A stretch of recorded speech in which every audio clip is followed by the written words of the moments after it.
Halo teman-teman, jumpa lagi dengan aku di channel Catatan Kimiaku. Pada video kali ini, aku akan menjelaskan tentang apa itu larutan baku titrasi.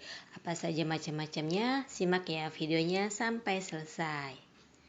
Nah, sebelum membahas lebih jauh lagi, kita awali dari definisi larutan baku.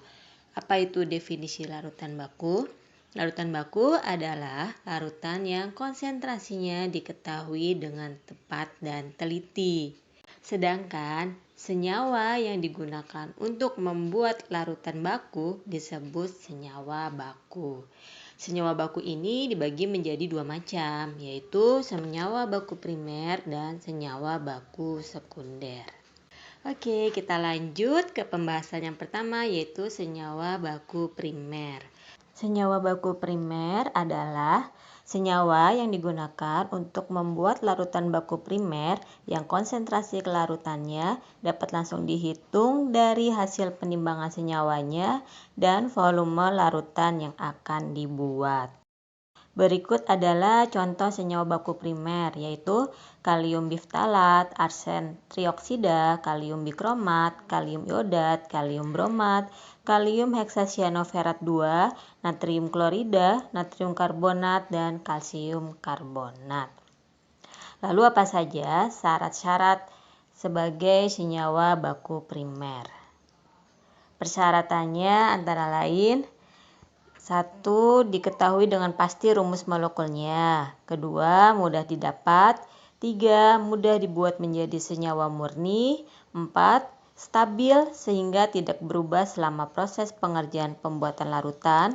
5. Tidak hidroskopis, tidak mudah bereaksi dengan komponen-komponen udara. Dan 6. Mempunyai massa molekul relatif atau MR yang tinggi sehingga dapat mengurangi kesalahan penimbangan.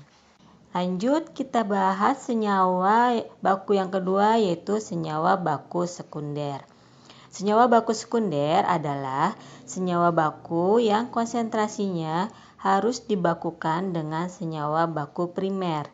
Senyawa baku sekunder tidak harus memenuhi persyaratan seperti senyawa baku primer.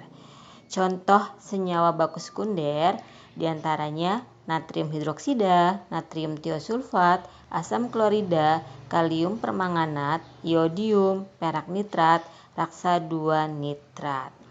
Berikut ini adalah contoh penggunaan senyawa baku sekunder. Pada titrasi asam basa, senyawa baku sekunder yang bisa digunakan adalah asam klorida, natrium hidroksida. Pada titrasi reduksi oksidasi atau titrasi redoks adalah natrium tiosulfat, kalium permanganat, dan iodium. Sedangkan pada titrasi pengendapan yaitu perak nitrat dan raksa 2 nitrat.